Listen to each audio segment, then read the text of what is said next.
Hello, everybody. Well, hello, everybody.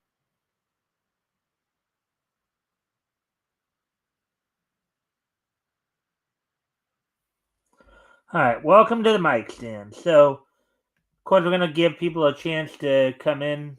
Real, give them a few minutes to come in. I hope everybody's having a good week thus far. Um,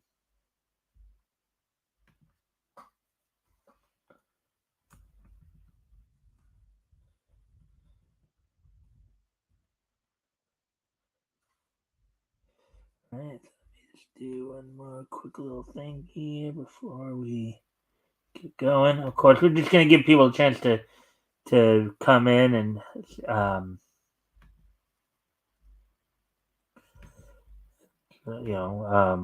before we get started.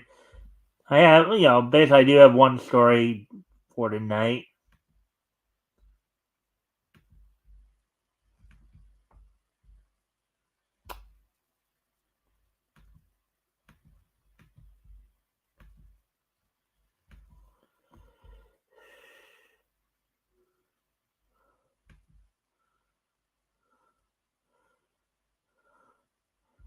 With that, we're just waiting to see if people show up, and then from there, all right. Well, it looked like somebody did show up. Okay. So, as always, guys, if you haven't already, if you can like and share the stream, see if we can get some more friendly people to engage. That'd be appreciated. Also, if anything here grabs your attention, feel free to comment and or ask questions. I'll try to answer the question to the best of my ability. With all that being said, um, let me tell you what's on tap for tonight. So we do have one story we're going to go over from Bounding into Comics. Maybe more if we, find more stuff that wasn't there when I selected earlier. But tonight, of course, the one main story we're going to be looking at from Bounding into Comics is Rob Liefeld announces next Deadpool story will be his last, and we'll see how that all is going to play out. Also, of course, we'll have the wrestling wrap up. I have all the latest in terms of WWE and AEW news. Um, and of course, WWE had its Monday Night Raw last night. We'll talk about what all went down there. And then, of course, this day needs history towards the end of the show.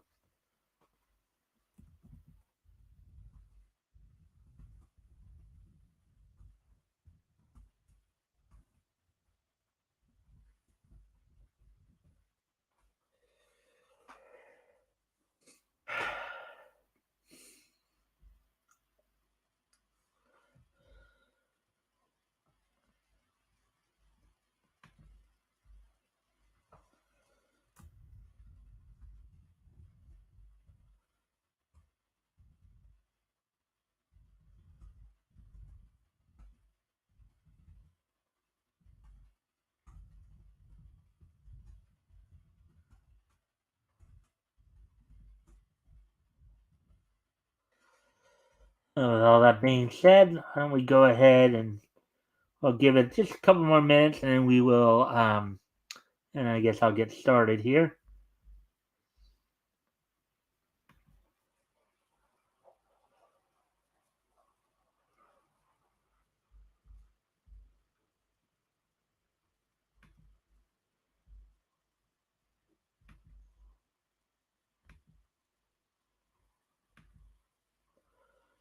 All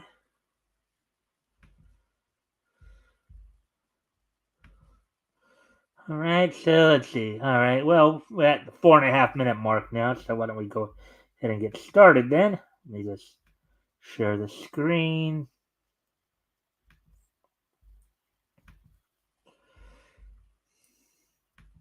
All right, so here we go. So Rob Liefeld announced his next Deadpool story will be his last. Quote, I want to go out with the best effort I can muster, unquote. Um, Article by Spencer McCauley, published February 6th, 2024, which is today, of course. So, um,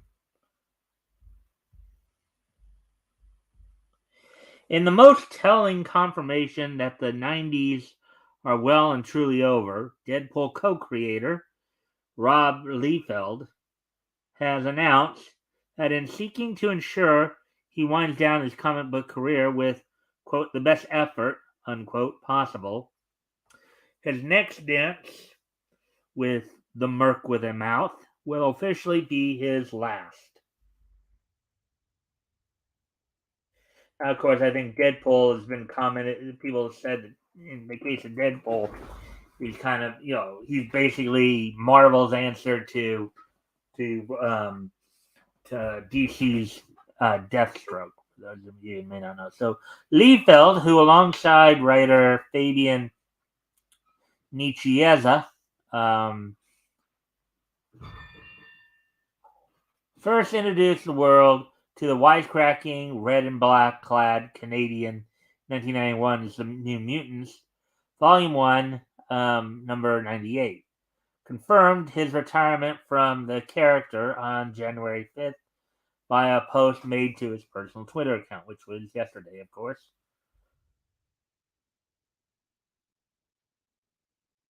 So,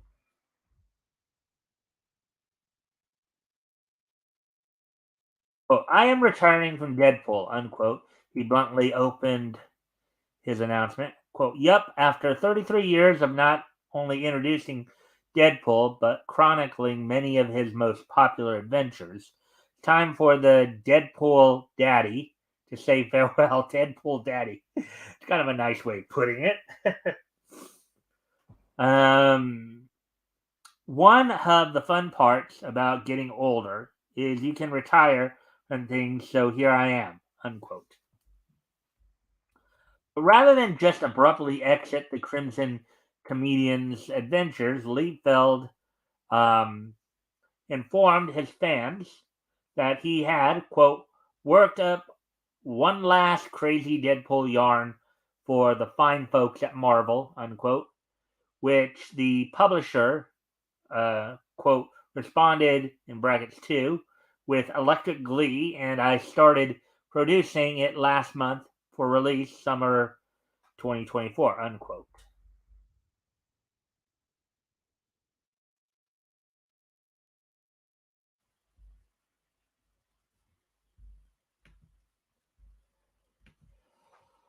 All right, so here, let's see. There's Deadpool taking on Venom right there. Following this reveal, Liefeld then took a moment to reflect on the time with the regenerating anti-hero, recalling, quote, I often wonder what life would be like if I had not created and sold not just Deadpool, but Cable, Domino, Strife, and many others to Marvel, unquote. Quote, what if young Rob had taken up the challenge of transforming a title that was headed towards cancellation? Um, is one of the better alternate universe tales, unquote, he mused. Quote, it certainly transformed my young career, creating opportunities and record breaking sales for New Mutants and X Force, unquote.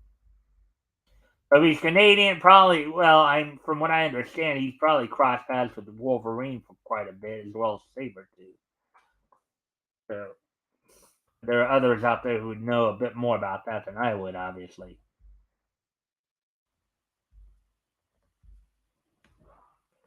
And as I said, feel free to comment down or ask questions. Um,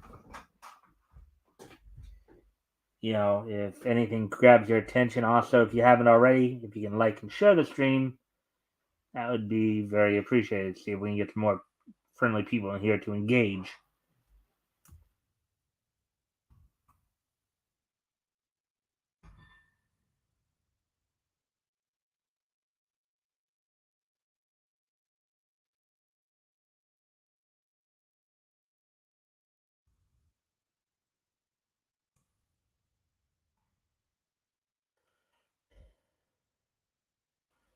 Anyways, creating and introducing the Deadpool Corps featuring Lady Deadpool and Dogpool, okay, was a great function of my midlife crisis during 2009, unquote. He further reminisced, quote, in 2015, I started Deadpool Bad Blood, getting Deadpool his first original graphic novel and his only chart topping number one ranking to date. An achievement that got me a round of congratulations from Marvel Brass that pumped my chest out farther than Captain America's. No other auteur um, has combined to write and illustrate more Deadpool work. I'll complete this journey with over 1,000 pages alongside my mercenary misfit. So I'll finish this one last Deadpool story, and trust me, it's a wild one, and call it a collaboration for the ages. It'll be fun. Unquote.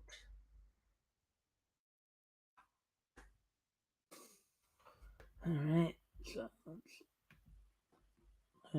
see now. Drawing his thoughts to a close with some insight into the reasoning behind his decision, Liefeld ultimately explained, quote, in case you are wondering why now, that's easy. I'll be 57 at the end of this, and my eyes are still functioning. Work continues to be strong. I want to go out with the best effort I can muster. The hand-eye coordination won't be there forever, unquote. Um, at the end of this year, I don't know if he meant to say at the end of this year or month or what have you, but obviously something's missing there. But obviously, it's one of those things too, where he realizes he's getting older. You know, his time's trying to wind down. He's gonna start wearing down as time wears on us all. So probably why he decided to do this.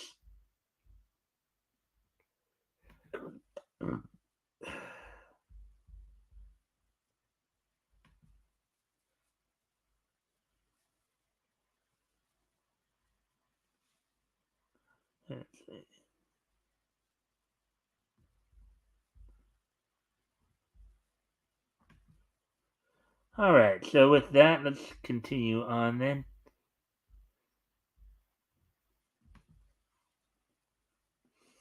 Let's see. Drawing his thoughts to a close with some insight into the reasoning behind his decision. Oh, okay. Oh, actually, we read that part already.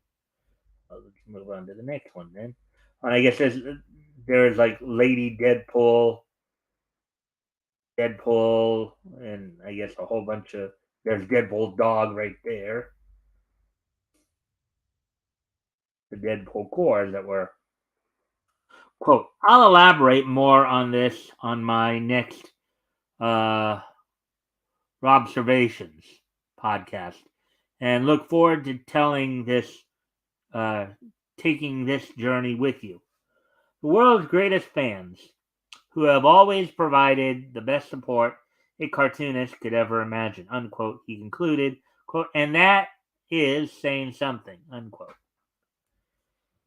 As of writing, neither the title nor the premise of Liefeld's upcoming final Deadpool story have been detailed by either the creator or Marvel Comics. And I don't think it will because as I understand it, he was saying that this will be set to be released sometime this summer. So there you go. There we go with that. Let's go now. Let's see if there's anything else here that maybe come up since I chose this story this morning or this early afternoon this morning. So let me see here. Let's see, The Mandalorian, Oppenheimer.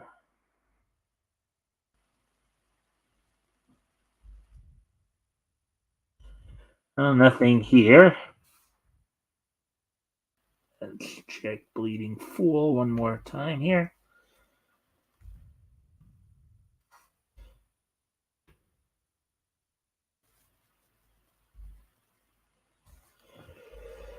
Let's see. Let's see what we can find here, maybe. Anything new came up since I checked earlier on this. Let's see. And also, if there's anything that grabs your attention or that you guys want to ask about, feel free to ask me questions about anything here. Um, yesterday.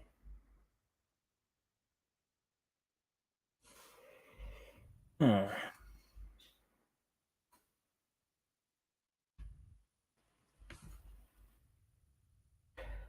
I guess right now it's just a slow news cycle, as it were. Let's see.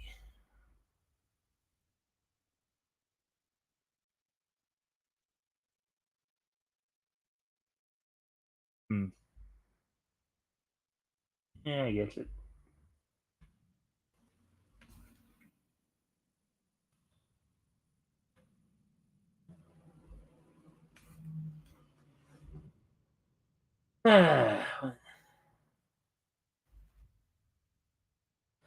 Alrighty then. So I guess that's it for the news. As I said lately, again right now things are a little bit on the slow side here. In terms of the news cycle. Actually, probably is one thing I probably could look into here.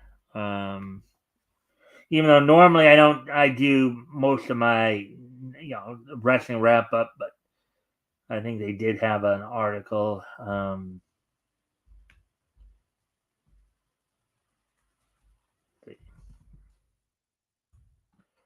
That or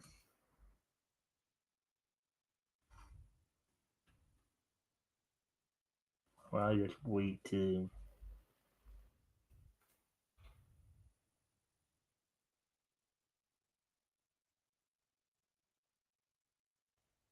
Actually, no, so no, I'll just I'll just wait for.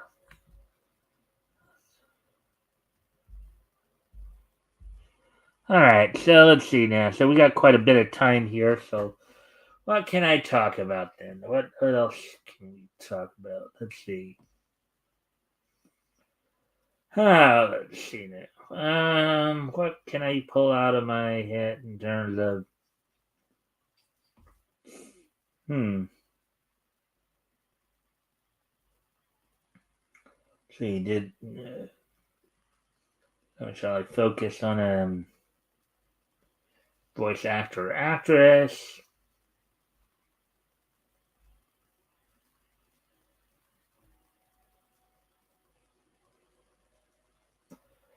Hmm. Actually, I think I will do that then.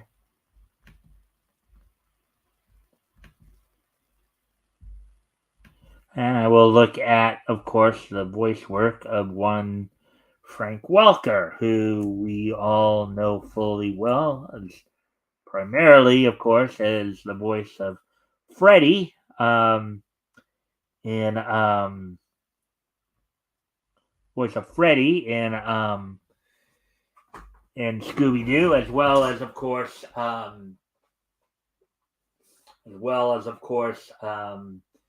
he had done a number of characters in Transformers and G.I. Joe, among other things. But let's go ahead and take a look back at the career of Frank Welker here.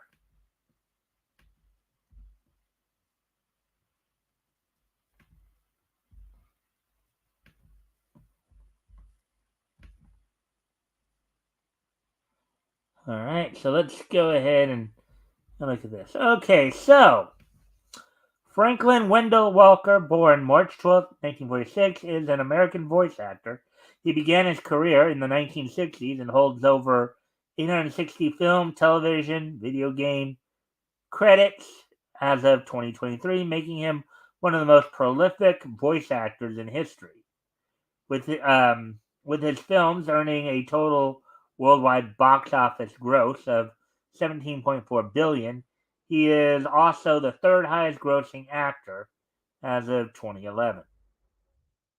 One of the third highest grossing actor, period, or third highest grossing voice actor. That'd be my obvious question. Of course, he's 77 years old and he's still going strong to this day, with no signs of slowing down. I know he actually was even involved in the kind of Velma Scooby Doo ripoff, basically. Anyways, Welker is best known for voicing Fred Jones in the Scooby Doo franchise since its inception in 1969, and the title protagonist himself since 2002. Following, of course, following Don Messick's passing back in 1989, I believe, or 92, one of the two, and then Scott Innes had taken over for a while. But in 2020, Welker reprised the latter role in the CG animated film Scoob, the only original voice actor from the series in the movie's cast. Also voiced Baby Kermit in the original Muppet Babies, Oswald the Lucky Rabbit in Epic Mickey and its sequel, Megatron, Galvatron, Soundwave, various characters in the Transformers franchise. That's primarily from the G1 Transformers franchise, the one that many of us who are in our 40s and early 50s grew up on, right? From back in the 80s there.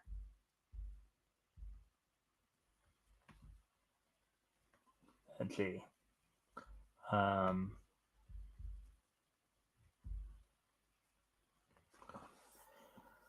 Let's see. Santa's Little Helper and Snowball 2 on The Simpsons. And that's the other thing too. He would also, he'd also do a lot of animal voices too, not necessarily just talking animals like Scooby Doo, but even regular animals, non-anthropomorphic. See, Shao Kahn and Reptile in 1995 Mortal Kombat film. Curious George in the Curious George franchise, Garfield in the Garfield Show, Nibbler on Futurama, and the titular character in Jabberjaw, Speed Buggy in the Scooby Doo franchise, Astron Orbity in the 1980s revival of the Jetsons, and various characters on the Smurfs. Much of his work includes animal and monster vocalization. I do also know that from his work on G.I. Joe included, Flash, Anthony Gambello, Torch, of the Dreadnoughts. He was, I think, he was a lot of the animals on there too. I think he was Spirit or Freedom rather. He was Junkyard. He was Junkyard. He was I think he was Timber, Polly. All those animals on the G.I. Joe series back in the 80s there. Let's see. In 2016, he received a Lifetime Achievement Emmy Award. He was nominated for the Children's and Family Emmy Award for Outstanding Voice Performance in an Animated Program in 2022. So, now let's go a little deeper into the man here. The man, the myth, the legend of Frank Welker. Early life. Welker was born on March 12, 1946, so he'll be 78 this year, in Denver, Colorado. His parents were Merrill Welker, a mining engineer, and Lillian. So voice acting career. So, Welker began his career as a stand-up comedian, impressionist, in 1967. Before transitioning to on-screen acting and later voice acting, his first major voice role came in 1969 as Fred Jones the Scooby-Doo franchise, which of course, of the original 5 actors, I believe, he and I believe,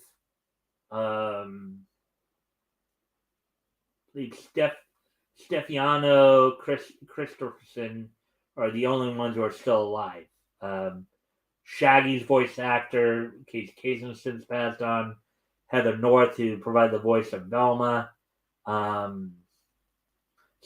Stephanie Christopherson was, of course, I think she was the first voice of Daphne. She's still around, but the girl who replaced her has since, I believe, passed on.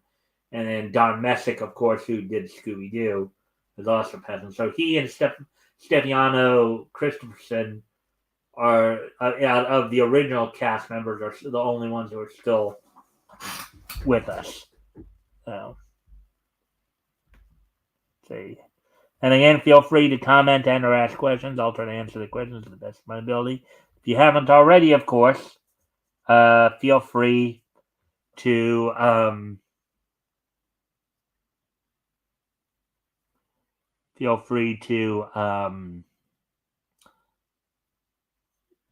like and share and see if we can get some more friendly people on here. So Welker has voiced Fred in almost every series and incarnation of the Scooby-Doo animated franchise, with the exception of a pup named Scooby-Doo, Scoob, and Velma. The latter in which he portrayed Fred's father. Yeah, William Jones. And has also provided the voice of Scooby-Doo since 2002. With the death of Casey Kasem in 2014, Welker is the only original voice actor still in the Scooby-Doo franchise. Yeah, he's the only original actor in the franchise, but he and one other are still alive. Even though Stefano Christopherson is still with us, she's not involved in the series anymore. His next major character voice was for Wonder Dog, which was inspired by Scooby-Doo, and Marvin White in the 1973 Super Friends, also produced by Hanna-Barbera. That was the original one, the one that went about an hour. The one where, this is before Zan and Jaina, which came later. Let's see.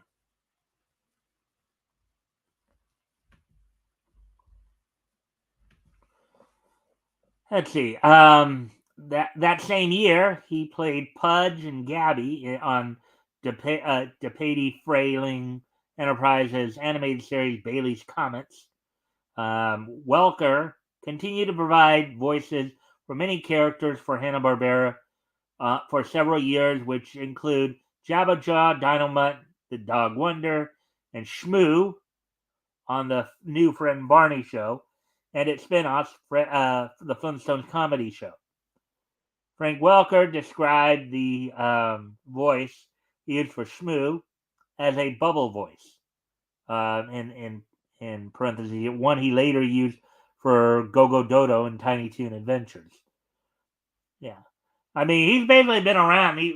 Granted, a lot of his work was with Hanna-Barbera. So, in 1978, he played the title character on Thingface, and later in its spin-off, Thingface and Thingpuss, and also voiced Heckle and Jekyll and Quackula on the New Adventures of Mighty Mouse and Heckle and Jekyll, and Spike, Tyke, Droopy, Slick Wolf, and Barney Bear on the Tom and Jerry comedy show. This guy's been just about everywhere. And he's done quite a number of different characters over the years. During the 1980s and 90s, Welker became a very busy voice actor, providing the voice of many popular cartoon characters in multiple TV series, including Uni on Dungeons & Dragons. Uni was the little unicorn, right? Brain, Dr. Claw, and Mad Cat on Inspector Gadget. Mr. Mix, yes, Bitlick, Darkseid, and Calabac on Super Friends, the legendary Superpowers team, and he was involved in the Super Friends franchise quite a bit too. He would also, in Challenge of the Super Friends, of course, he provided the voice of Toy Man as well, among some of the other characters. So,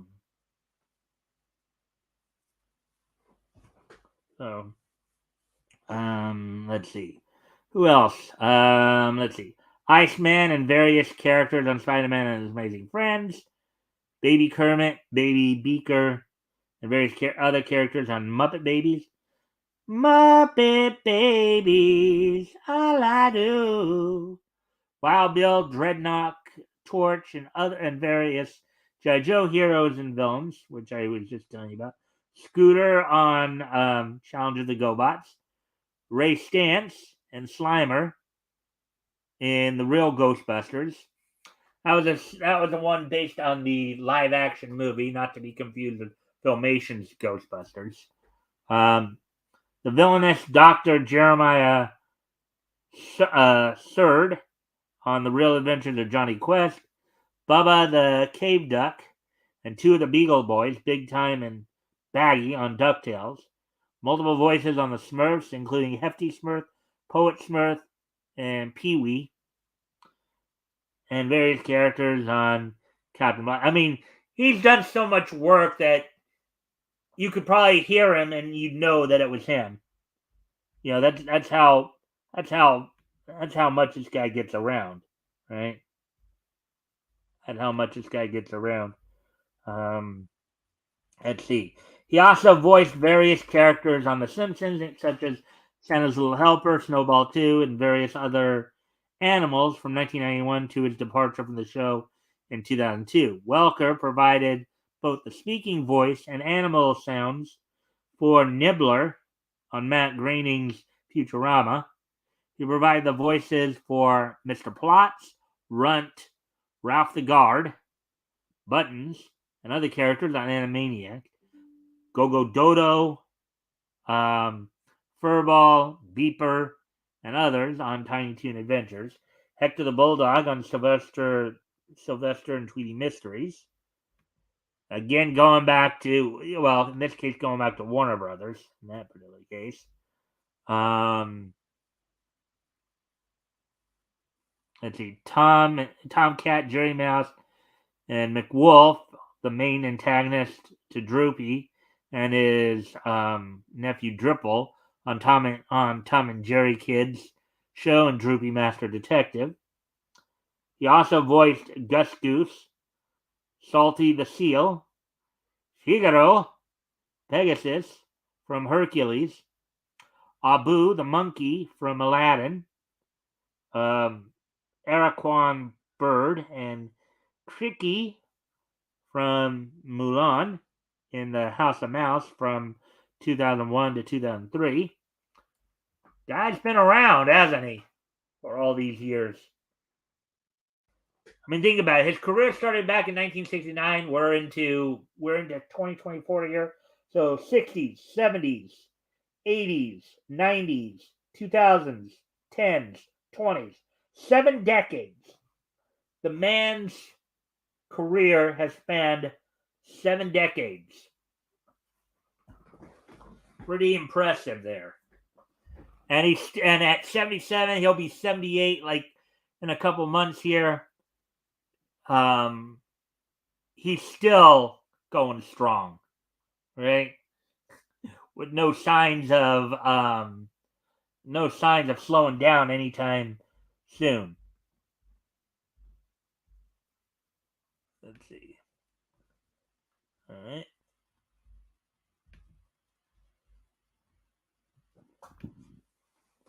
Welker has also created the vocal effects for many animals and creatures in films, including Abu the Monkey, Raja the Tiger, and The Cave of Wonders in Aladdin, 1992, and its 2 sequels, the television series, and the remake, 2019.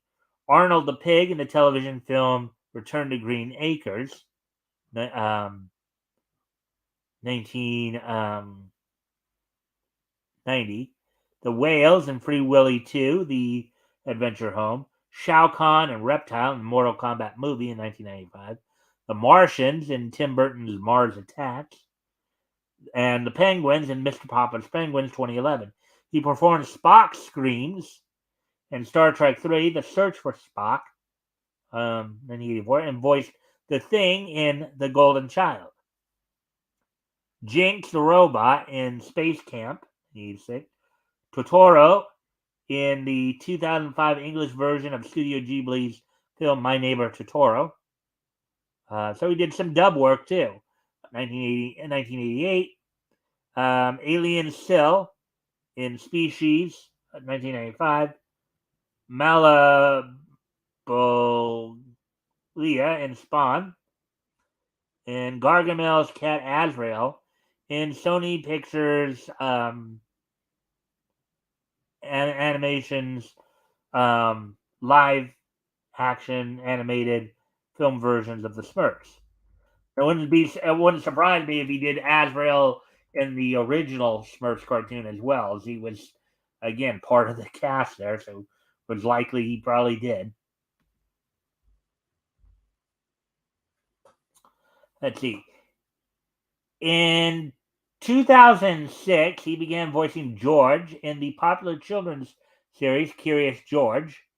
He also voiced George in the animated film of the same name that same year.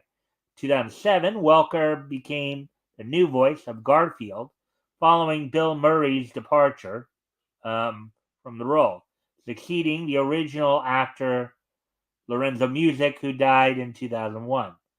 Welker and Music had previously worked together on the Real Ghostbusters and the original Garfield and Friends. Welker voiced Garfield in Garfield Gets Real, 2007, Garfield's Fun Fest, 2008, Garfield's Pet Force, 2009, and on the series The Garfield Show, which ran from 2008 to 2016. In 2011, he provided the voice of Batman in a Scooby-Doo crossover segment of Batman the Brave and the Bold episode, Batmite Presents Batman's Strangest Cases. In the same episode, he also voiced Batboy, the classic Mad Magazine Batman spoof, originally created by Wally Wood.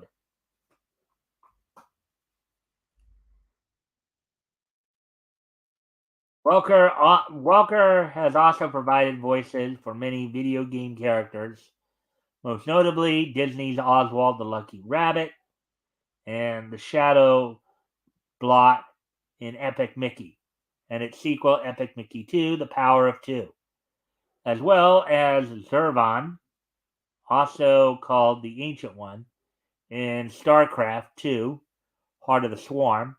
He also provided the voice of the Mad Mage, Czar, in Baldur's Gate video game series, and reprised his role in Avengers Assemble as Odin in Lego Marvel's Avengers. 2016, Welker received a Lifetime Achievement Emmy Award, the 43rd Daytime Creative Arts Emmy Awards. All right, so that's all let's see. We'll go through basically we're focusing on his voice acting work because that's what he was pretty famous for. We'll look at his Transformers work here and then get ready to move on here.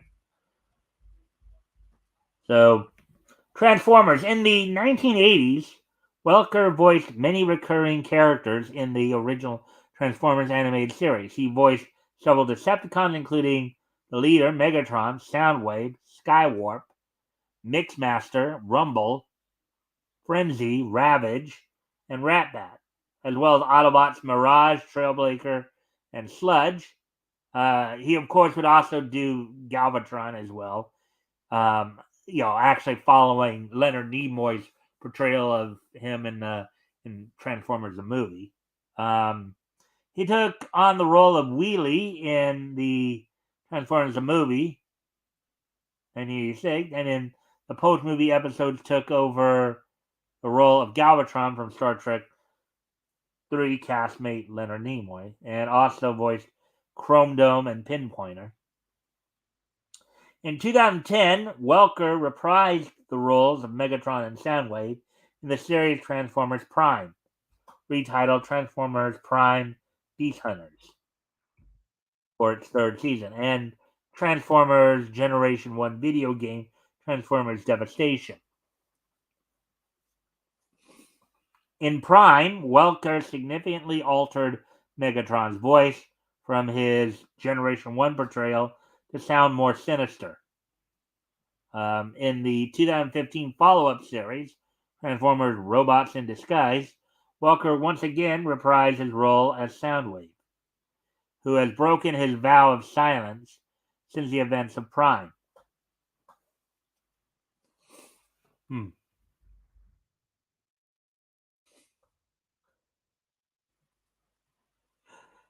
Yeah, I remember some of his lines as Soundwave were pretty cool.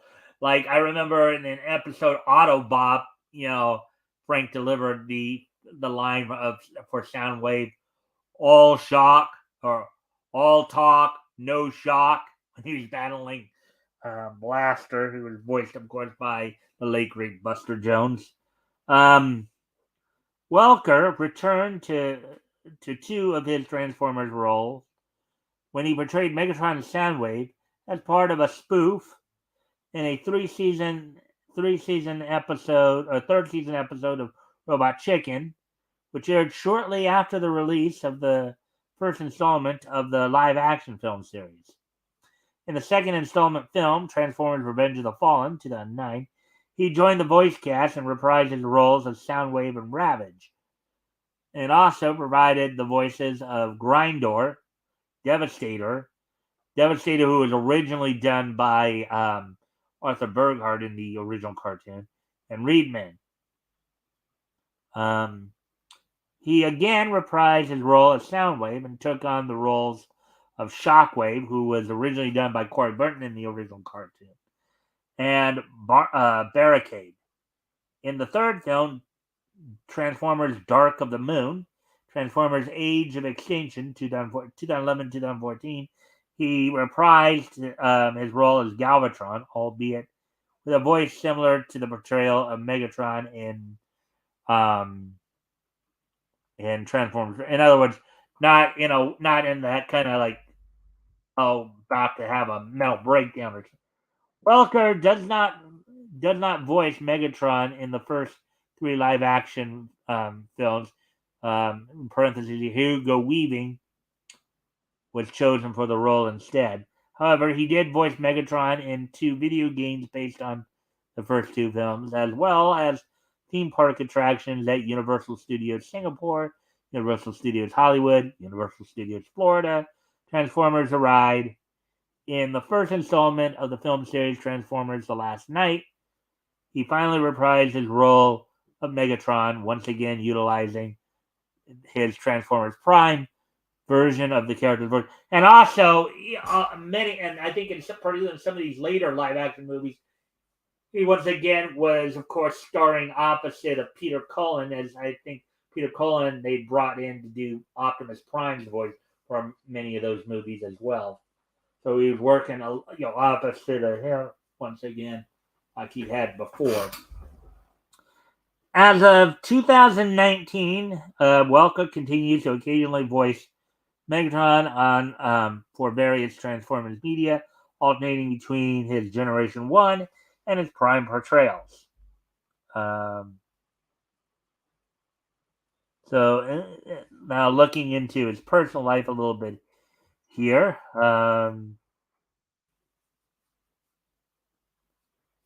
Let's see. The one piece of information I think everybody would be more or less interested in. He is a good friend of his longtime Transformers co-star and fellow voice actor Peter Cullen, in contrast to the rivalry of their respective characters. And sometimes it does seem like that when you see this stuff like that. So, and then his filmography. So, get a look at his filmography here. Talked a lot about it. Some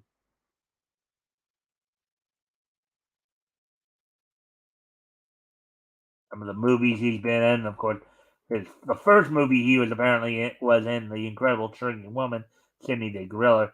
He was uncredited as the Capuchin Monkey in Raiders of the Lost Ark. Um,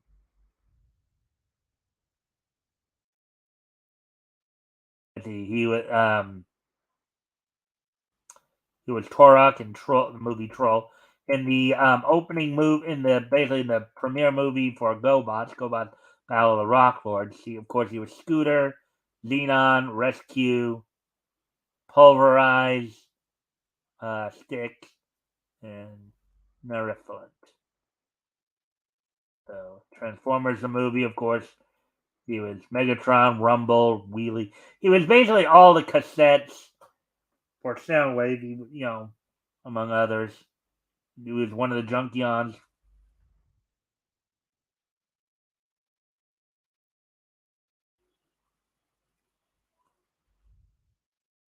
He was George Wild Bill and Order was the dog and the pair of Law and Order for that movie.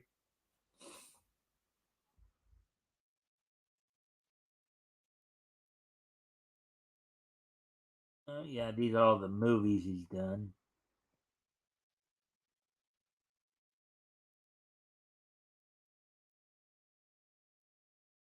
The voice for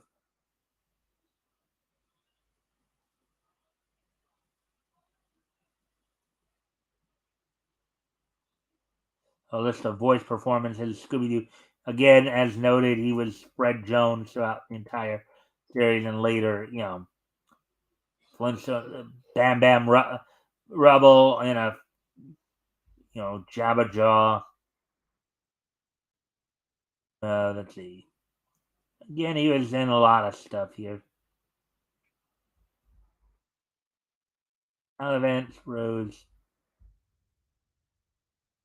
All right, so let's see. What time is it now?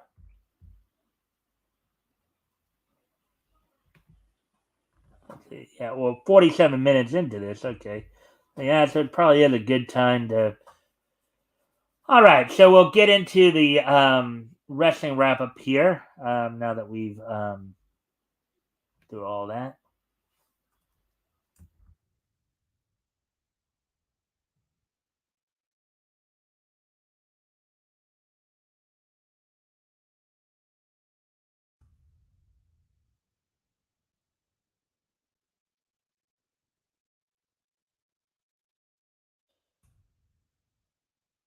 All right, so we'll go over real quick. Happened on Monday Night Raw last night, of course. Is on Monday Night Raw, of course, last night. Then they go grab that.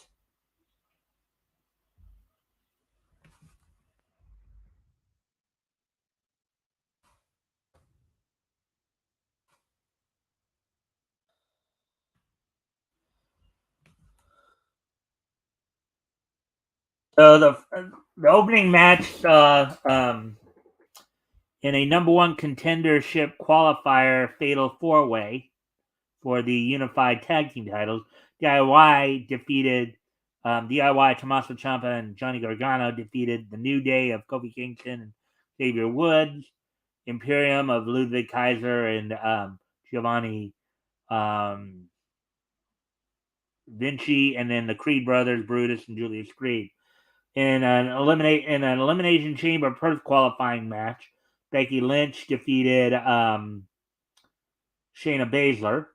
In a mixed tag team match, Ivar and Valhalla of the Viking Raiders defeated Alpha Academy's duo of Kira Tozawa and Maxine Dupree, with Chad Gable and Otis in the corner.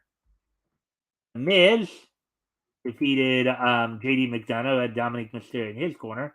The Kabuki Warriors successfully defended the WWE Women's Tag Team title over Kaden Carter and Katana Chance, the former champions. And in a main event, in the bull rope match, Cody Rhodes defeated Shinsuke Nakamura in a bull rope match. So that's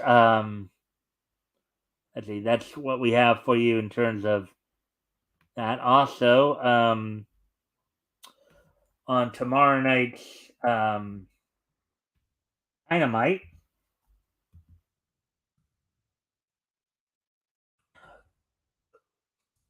tomorrow night's Dynamite.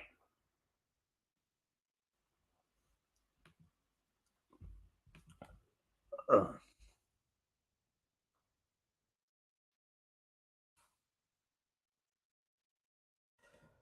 Tomorrow night's Dynamite, we'll see Chris Jericho taking on Konosuke Takeshita of the Don Callis family.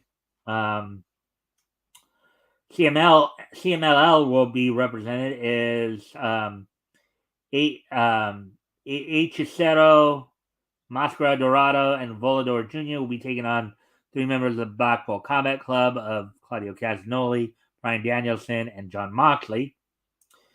In a AEW Women's World Title Eliminator match, Tony Storm will try to fend off the challenge of Red Velvet.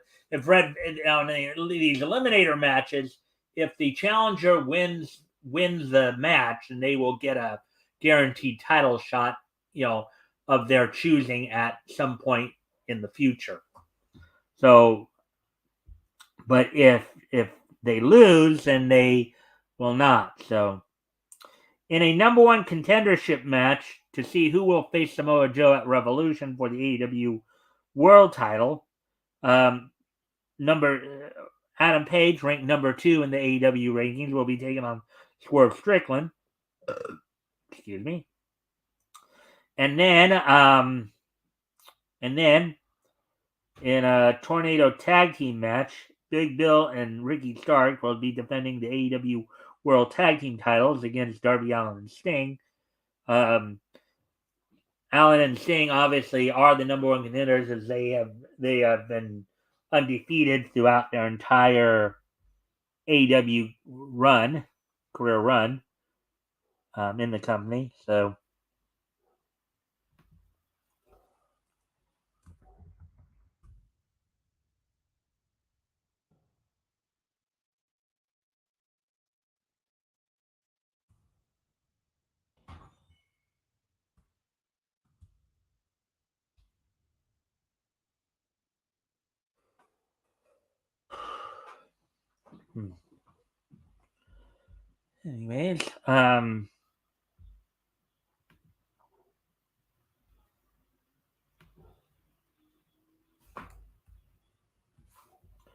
anyways, we'll probably talk a little bit more tomorrow about, because tonight was the season premiere of NWA Power on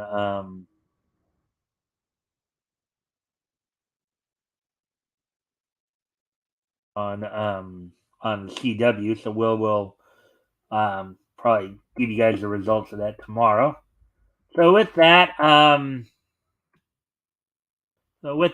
don't we, now that we are getting down to the end here, let's go ahead and today being Tuesday, January 6th, 2023.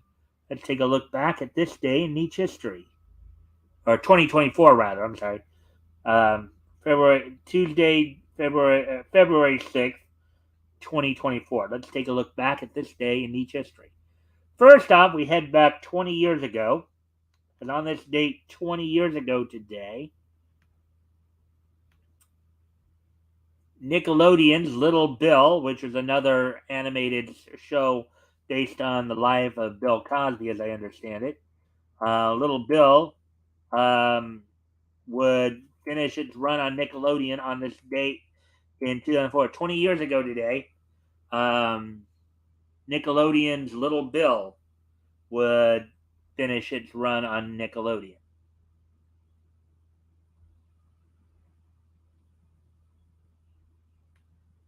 So with that, now moving ahead to 2008, which was 16 years ago today. On this date, 16 years ago today, in 2008, the 175th issue of Spawn from Image Comics went on sale on this date back in 2008. So 16 years ago today, 175th issue of Spawn went on sale on this date back in 2008. Sold for $2.95. It was 32 pages. Part 2 of the Gunslinger Spawn story, written by David Hine. Bing Cancino did the art. Bing Cancino and Gerard Van Dyke did the art. And then Tom Orzechowski did the lettering.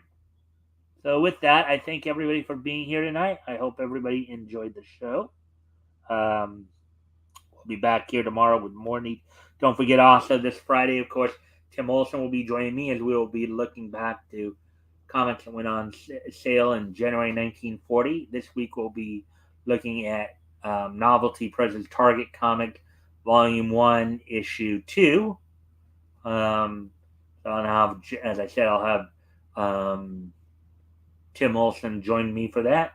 So with that, I thank everybody for being here, and I will see you all tomorrow. Bye.